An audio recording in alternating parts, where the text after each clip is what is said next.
80% are followers and 20% are truly leaders, right? And so a lot of times we have people that are not leaders that open up a business and then hire and realize they're not leaders themselves, they're followers, and yet they just hired someone who's also a follower. And so management is typically poor. And how do you learn how to manage another person when you went to school to manage patients?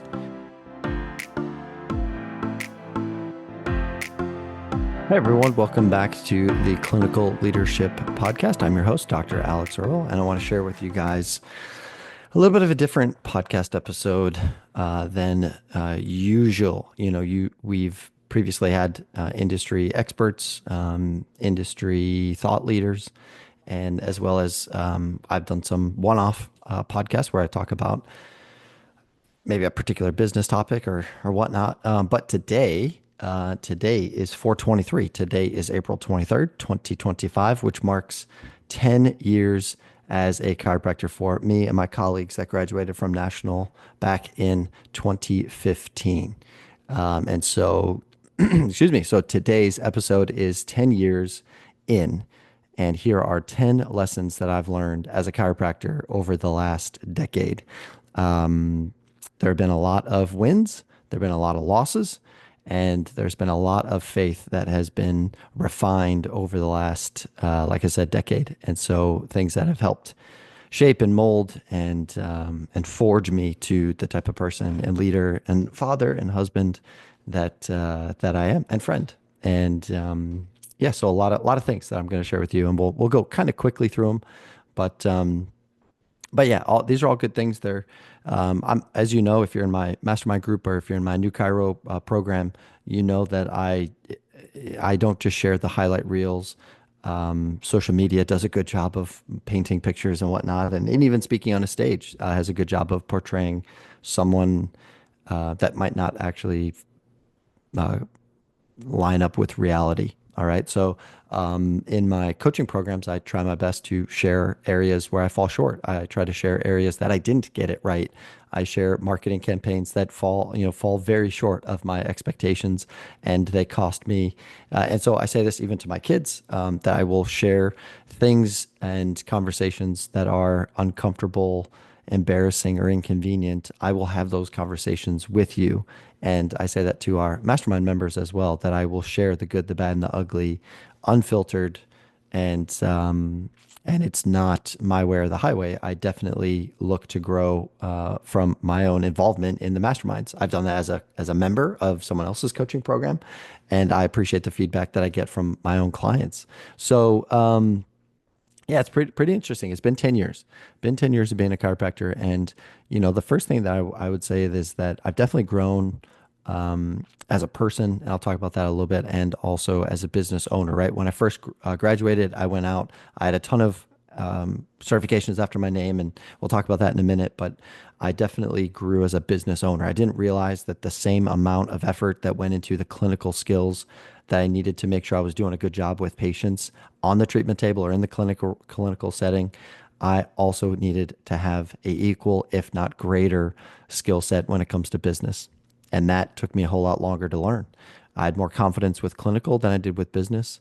But other of my mates that I graduated with who are less competent and less confident when it came to clinical practice, but were more confident and more competent when it came to business, blew me out of the water for the first 2 or 3 years. And that really was shocking to me, in that they figured out this thing called marketing way faster than I did. I thought if I just got really good results with people, they would walk out of my practice door and be a billboard and an advertisement for me. And it turns out when patients leave our offices, the very last thing that they want to talk about is us. They have a life to get back to. And so that's a little bit of a truth, a bomb that I had to accept early on, is that I am responsible for my marketing, nobody else. And that leads me to number one. The number one lesson that I learned in business, and this is coming from both Midwest, from an education entity standpoint, and also from Active Health, a clinic in the Chicagoland suburbs of Illinois, and I've opened up my second location in Chattanooga, Tennessee now. And It's that this number one lesson I learned in 10 years is that business is not fair. Business is not fair. You might have the greatest intentions, but your intentions could be a bit naive. You could be head in the clouds. You could be easily taken advantage of if you are default optimist. Yeah, you could be kind, but not naive. Have systems, have contracts, and use wise discernment. And if you're not sure, then you need to phone a friend. And that's because it is very easy, even if you have the purest of hearts going into a business deal, a business arrangement, something as small but significant as a rent agreement, all the way into an associate employer-employee relationship. You might have the purest of intentions and still get blindsided. And I'll give you an example here that in Midwest there was a contracted speaker, and he actually flew into the wrong airport. Some of you might have heard this story before. There are many cities in Texas. Anyways, he flew into the wrong one, and I flew into the right one and took an Uber to where the course was going to be. And when I found out that he was in Houston and not Austin, I very quickly hopped in went and got a rental car, drove all the way to from Austin to Houston, picked him up, drove him back, changed his flight, did all the things behind the scenes because I knew that I wanted him to have a good experience in teaching, with our group. And we had a good course, and it was chaotic from the beginning, but we brought it in just fine. And years later, this guy had a chance to kind of stand up for me and chose not to. And I thought, well, I did this thing, and how come, I went out of my way, and I don't hold any resentment towards him. It's been so far removed, and I've moved on to other things. But what's interesting to me was that, I was blindsided in the moment because I thought I had this credit, this relationship credit with people that didn't feel the same way about me. And I learned not to take that personally, but I learned that not everybody has the same intentions as I do. And so when you get mixed up in business with people, you do have to be very clear, and you also have to have a layer of protection. And more on that in a minute. All right. Number two, right? Listen to those 10 steps ahead of you, not just those one step ahead of you, and certainly not those next to you. All right. If you take advice from people that are just as stuck as you, that's a recipe for staying stuck, right? I kind of joke with a buddy of mine that, if we took the advice of the guy that we worked for when we were in chiropractic school, we would be stuck in his business still to this day, 10 years on, right? And so I don't want to follow opinions about what I should do. You know what you should do? I'm sure we've all heard those before. You know what you should do? Well, not whatever you're about to tell me, right? If your business is not where I want it to be, and you don't have a track record of it, then forgive me for dismissing what you recommend I should do, right? And a mentor of mine said, follow fruit, not opinions. Follow the fruit, right? If it's plentiful, bountiful fruit, then that's something that you need to consider and follow, not someone's opinion on how to grow a tree that bears fruit. No, follow the fruit, someone that's already done it and is steps and steps ahead of you. All right. Next one. Number three, which this one's a bitter pill to swallow because I have a lot of them, but your certifications don't matter. All right. Nobody has ever picked my clinic because of my degrees. All right. They picked it because I helped them to deal or figure out or facilitate or grow into an understanding of living a life with pain, living free from the burdens of pain. Notice that's slightly different than being pain free. Being pain free is not always the goal.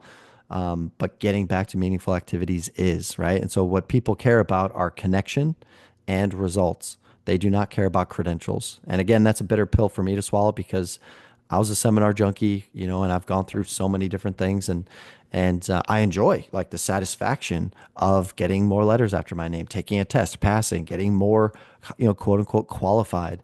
But at the end of the day, no patient has ever asked me if I'm a diplomate in chiropractic rehab. No patient of mine has ever asked if I'm certified in DNS. Oh, I take that back. One person in a decade has called me up and asked me well, she said, actually, I heard on Peter Attia's podcast, there's a huge reference to DNS. So she went to the DNS website in our area. She found me. And I was one of the few people certified in DNS on the DNS website. And she called me, and one person in a decade, right? So I don't know how many hours I spent in DNS courses. I don't know how much I spent in time and energy going to Prague in 2016 and just studying DNS for one patient to actually value the thing that I valued as a clinician, which was again, a bitter pill to swallow. All right. This next one, number four, has to do with management and leadership. Okay, so this is a business ownership concept. Here you go. Number four, employees will stay for a good leader, but they will leave a poor manager. All right. Culture starts with clarity. And if your team doesn't know where you are going, right, they'll find somebody else who does. Right. And I truly believe the Pareto principle applies to our profession in that 80% are followers and 20% are truly leaders. Right. And so a lot of times we have people that are not leaders that open up a business and then hire and realize they're not leaders themselves, they're followers, and yet they just hired someone who's also a follower. And so management is typically poor. And how do you learn how to manage another person when you went to school to manage patients? And so management is typically poor. And how do you learn how to manage another person when you went to school to manage patients? You didn't go to school to learn how to manage other people, right? One of my biggest pitfalls in business was I hired people. I didn't want to become a nanny or a babysitter, right? Like I hired competent people. So therefore you should know what to do. You should know how to do your job, and you should have the same level of energy, passion, and enthusiasm that I do when it comes to the business. And I'm sure those of you that have ever hired someone are chuckling as you're listening to this because you would realize how naive I was when it came to hiring. And now I'm in a place where I only hire people who are A, dynamic, and B, are compatible with me and my lifestyle. And then the third, I would say C, is they've got to be reliable. So they got to be a dynamic personality. They've got to be compatible with me because I'm not going to hold your hand. I will give you all of the resources that it takes to be successful in the job, and I will hold you to the highest possible standard, but I will not do it for you. And I will not sit here and listen to excuses as to why you don't have the thing done that you told me was going to get done, which is a fundamentally different way of approaching management a decade ago when I made my first hire in my first year. Right. And so, being liked, this is what my coach said a long time ago, that being liked is not the same thing as being respected. And I did learn that the hard way. All right, number five. All right. Keep the main thing the main thing. This one I struggled with a ton because it's not uncommon for me to come up with a handful, maybe not, maybe close to a dozen different good ideas every single day, even before noon. You know, if you give me a cup of coffee, you give me some peace and quiet out here in the country, sitting on my front porch, I will come up with 10 to 12 really good ideas before lunchtime. But idea creation is not the problem. Execution is. And how do you know what to execute on if you're chasing multiple different shiny objects along the way? And so focus isn't just a discipline. All right. I now view focus as, and it's a daily struggle for me. I will admit it is a daily struggle to have focus be a priority. A close friend of mine said, if you could just focus, like that was his big, feedback for me. You just need to focus on one thing, right? I even had a message, I was messaging with Dan Martell a while ago. If you don't know him, look him up. He wrote a great book called Buy Back Your Time. And he just was asking me, hey, what are you doing? What benchmarks are you at in business? What are you working on? And I just sent him a message back. I was like, this is pretty cool. Don't know if it was automated, probably was, or maybe one of his executives, but either way, it was Dan Martell on Instagram. And I just said, hey, I'm doing this. I've got this going on. I'm also got this going on. I'm considering this. And he just responded with two words. He said, pick one. And in my head, I'm thinking, stay focused. Pick one. Focus on one thing. And and this is the second part of focus, is it's not just discipline. Focus is also protection of what matters most. All right. If I'm saying yes to 10 things, then I'm juggling nine things. I can only possibly be in control of one if I'm juggling nine, right? It's just not sustainable, right? It just doesn't work that way. All right. And that's something that I've had to learn. I've had to really scale back on what I say yes to. More on that as well in a minute. All right, back to clinical. By the way, these are in no specific order. These are just things that I have written down over the last decade. But here's a good one, right? And Greg Lehman gets a lot of credit for this one because he helped give me a visual. And I did talk about it on a previous podcast with him, but he gave me a visual on there's this hill. And in clinical practice, we're just climbing this hill, but ultimately, there is no destination. There is no finish line. We are all on the same path, but no one has figured it out. That's what he said a long time ago. Nobody has figured it out. And to think that I've got to model or mimic or copy someone else because they're a step ahead of me, or maybe they've got more money, or they've got a more successful practice, or they have a bigger practice, or they've got whatever comes to your mind, they don't, if they were to really answer the question of have you figured this thing out called clinical practice, an honest professional would say no. And I'm sure you've seen the Dunning-Kruger effect, where like the more you study something, the less you think you actually understand it. And that's very true. I really do think that that's true. So stay humble and stay curious. All right. No one is at the finish line. Number seven, my coach, my mentor, Paul, he gets a lot of credit for changing the way that I viewed business. I mean, if it weren't for one of his business courses, I would definitely still be stuck at a, you know, six, seven, $8,000 a month clinic in Carroll Stream, probably all by myself, and I probably would be doing five or six other things, and I would just be trudging along. I'd be like a master, craftsman, and I would just be doing my thing with very little to show for it. And Paul really came in and changed the way that I viewed business. He gave me permission to charge more. He gave me permission to grow as a person, and he said that personal growth always precedes business growth. Now I just take it one step further as a believer, as a man, a man of faith, and that's like central to everything that I do, right? And so I've just added the beginning of spiritual growth precedes personal growth, and personal growth then precedes business growth. And so it is important that you grow your roots and that everything else flows from that foundation. And it is very difficult to grow a business when you're spiritually dry. So take that very seriously, because your business depends on it. But also, in my case, I've got a wife and I've got five kids now and two golden doodles and eight chickens, and these are responsibilities that I need to take seriously. And where do I get my validation, my identification does not come in the world, but it comes, comes from my faith. I already know what my identity is, that's for sure. But my growth spiritually has really spurred my personal growth. I'm not the same person. I'm definitely not the same person that came out of COVID, as opposed to who went in. But I'm definitely not the same person, by God's grace from when I got married, right? There's another spiritual growth phase. And now as a business owner of 10 years, I'm not the same person because I first had to grow spiritually, then I grew personally, and then my businesses grew to points that I never even dreamed of, right? Next one, number eight, delegate and provide oversight. Here you go. The quickest way for something to crash and burn is to delegate and never provide oversight.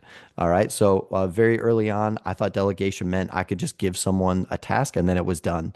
But I quickly realized that not everybody has the same level of integrity. Not everybody has the same level of work ethic that I do.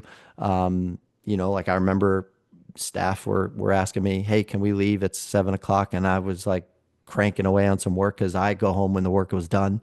There's definitely in small business, if you don't get the work done, then it doesn't get done.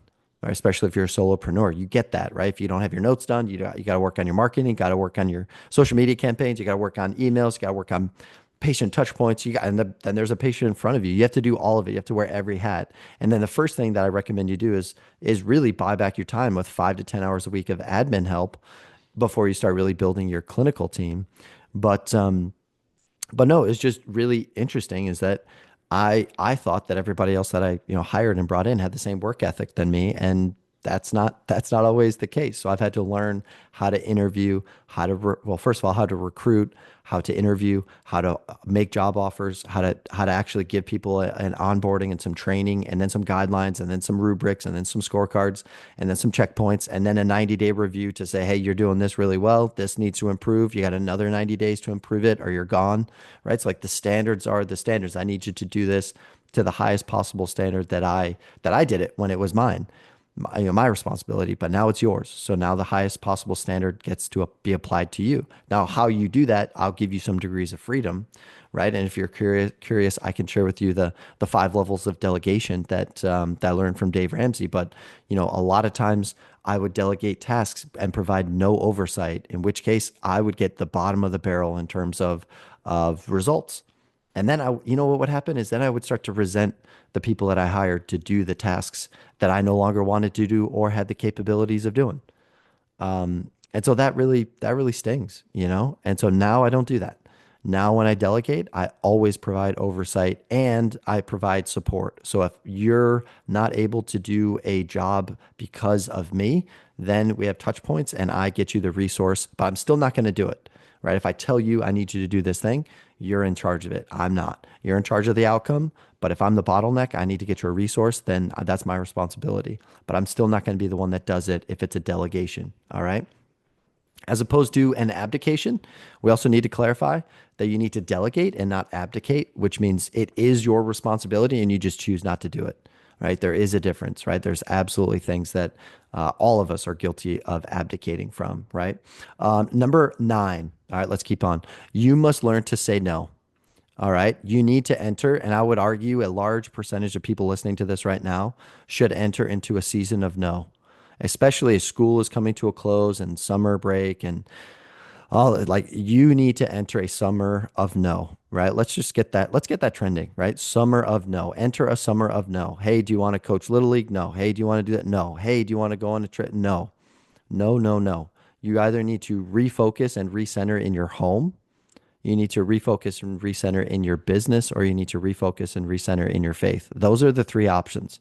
Everything else is just a giant distraction that oftentimes takes you away from things that don't matter as much, right? So protect your priorities, like your life depends on it, because if you don't realize it or recognize it right now, you'll be like me and be 10 years in and start to question your legacy. And so I want you to make those tough decisions now so that later on you don't have to worry about those things because they're already done. Because you did the work early, right? And you did it right, you did it properly, and you did it all the way to the best of your abilities. And you didn't do 5, 10% at a time because you're saying yes to so many different things. Learn from lessons, learn from mistakes that I made of this, like, marginal gains theory. I'm running 3 businesses. I'm just moving each one of them 1 inch at a time, figuratively speaking. Whereas if I just had one and I go all in on it, we could get 10, 15, 20 percentage points improvement, right? And get that into a place and keep it. Now you go back to business 2 and raise that up, right? Rather than doing what I did for 3 or 4 years in a row, which was, it left me broke, it left me exhausted, and it left me in a ton of, stress and it left me just very short in my relationships. My wife can attest to it. It was difficult because I was trying to do so much all by myself, and it just doesn't work that way. And this all changed, okay? And this is a good segue into number 10, which is hire a business coach. This all changed when I started to take the business skills that I needed to run a business seriously, right? As I mentioned at the very beginning, clinical skills are very different than business skills. When I realized that I know a lot on the clinical front, and a lot of you guys listening to this have more certifications than me, get better outcomes than I do with patients, right? Like, I respect the way that you guys are clinicians, and at the same time, I'm willing to challenge you and say, but does your bank account reflect the success that you have in the treatment room? And if you reach that point in your life where you're like, man, I know that I'm really good at what I do, but the bank account, which to me is the scoreboard doesn't reflect how good you truly are. We can change that, right? And I had to have a coach that really challenged me and really, really put some thoughts in front of me. And I haven't been the same ever since, right? So you're not supposed to build this alone. I really recommend that you get help, and it pays off in ways you can't even imagine or measure, right? And so a lot of the things that I've learned from my coach and from the community and the groups that I've been in are invaluable. The relationships that I've forged, invaluable to me. I still check in with a lot of my CEO groups, from my time with like a group of just 10 other CEOs from across the country, multi professional chiropractors and physical therapists. And it's just a way for that I have found that my closest friends, my closest family members that are not entrepreneurs have never understood the things that I go through. And it really irritated me that they didn't understand what I was going through because they get a W-2 every year and I'll never get one ever again. I'm unemployable now. Once you get into this business entrepreneurship game Alex Hormozzi's podcast is called The Game for a reason. Once you get into this entrepreneurship game, you're unemployable. Congratulations, but now the pressure's on. So partner with a coach. It doesn't have to be me. Justin Rabinowitz has a fantastic program. There's Clinical Marketer. There's Kevin Christie. There's some fantastic coaches in the rehab world, right? That like are specifically set up to help you, right? They don't make money if you don't make money, maybe said differently. And so I think you really should consider stepping out of your comfort zone and joining a program. If you're new in business, if you're less than 12 months in business, then you could be a perfect candidate for the Midwest New Chiro program. We meet once a week and you get action items, you get homework items, and I run the weekly call. If that sounds like something that you're interested in, and by the way, they alternate calls every other week. It goes a marketing call, then a sales call, marketing call, sales call. And we do infuse some clinical things, here and there because I'm a clinician. I do want to hear what's going on with your patients and how I can help. So it's not specifically just business. There are also some clinical pearls that we discuss. If that interests you, shoot me an email, admin@mwri.co, or follow me on Instagram. I am at Dr. Alex Earl DC, and shoot me a message just by saying New Cairo, and I will set up a call with you to see if you're a good fit for our New Cairo program. If you've been in business for a few years, 3, 4, 5, 7, 12 years even. And what I'm saying resonates with you, and you might have a team, but you might be stuck at the, 12, 15, 18, 22K revenue spot per month. This is also, for you because I have a business mastermind group where we talk about these things every single week. We talk about what bottlenecks are you facing. We're talking about your pricing model. We'll talk about what insurance carriers do you need to drop. How do you do that? What risks come with that, right? And it's a higher level. That's why it's a mastermind with business owners that are typically not dealing with a new patient problem, lead generation problem. They're dealing with systems and people and growth and scale. And so I'm happy to share things that I've learned over the last decade with that group. So if you're interested in the business mastermind, slight difference there in that there is a group call with the business mastermind once a week, but there's also individual one-on-one calls with me. So if you're also looking for an individualized approach, a lot of coaching programs have one call a week and you got to call in. And so I've got a very limited amount of one-on-one calls. If you are interested in that, I have a few spots left in my work week where I can take on one-on-one calls. If you're interested in that, also go to Instagram. And again, I'm at Dr. Alex Earl DC, and shoot me a message and just say mastermind. So, and I will book a call with you and I will see if you're a good fit for our program, right? To be totally direct and transparent, I infuse my faith in conversations. I infuse clinical questions in the conversation because I think the number one rule in marketing is don't suck, right? So if you're going to tell someone that you're good and you can get outcomes and you can almost do everything except guarantee an outcome, well, then you also can't be an average or a mediocre clinician. You also need to be able to get really good results in the treatment room, which helps your marketing message. So rule number one is don't suck, right? I picked that up from my friend Charlie when he came and spoke to our mastermind, right? And the other part they'll tell you, which he shared with us, and I'll leave you with this, which is it's not what we say inside of our marketing or inside of our communication with patients, but it's what lands.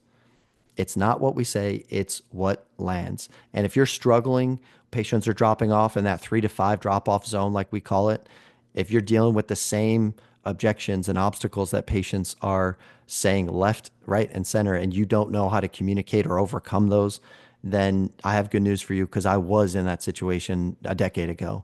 And I'm no longer in that spot anymore. Patients are willing and able and excited to pay me a higher rate for my expert care, and they want to show up. They understand the plan, and all of it comes down to communication. And I would venture to say if you're a poor communicator but an excellent clinician, you will lose out to patients to less experienced and less skilled clinicians that know how to communicate. So if you need to improve your communication game, then I think you should jump in one of our programs. So shoot me a message on Instagram, and I hope that you guys have gotten a lot of value out of today's chat with me here as I go through 10 years, 10 lessons in 10 years of being a chiropractor. The last thing I want to say is I just want to thank my family. I want to thank Mary and the kids for being by my side for these last 10 years, and I'm still learning. I'm still building. I'm still growing. And I really do want to thank my support team because I couldn't do this without Mary and my kids' support. And I also want to thank my parents. My parents have been a very steady support system that I have grown to really appreciate and value. I wasn't the easiest high school kid to be around. I wanted to get so far away from them and whatnot in college. So I went from Chicago all the way to Southern California. And now, as I have kids of my own, I have really grown to appreciate and adore my parents. And the Bible says, oh, actually, there's no commandment that we need to love our parents. There's no commandment, but there is a commandment to honor our parents. And I think as I have become a parent myself and I've softened my heart and I've just seen such incredible things from my parents, it's been really, really fulfilling. And so I'm just very grateful for my parents and Mary's parents. Don't get me wrong, the fantastic grandparents, they're the best. But me, especially with Grammy and Kebab, I do just want to say, thank you. I appreciate all of the love and support that you guys have had throughout coming in as patients and supporting us that way. It's been truly, truly a blessing. So that's it. I want to just leave you guys there with that. 10 lessons in 10 years as in being a chiropractic physician. So hope you guys got a lot of value out of this. Until next time, I give you guys permission to be successful. Go out there and do big things.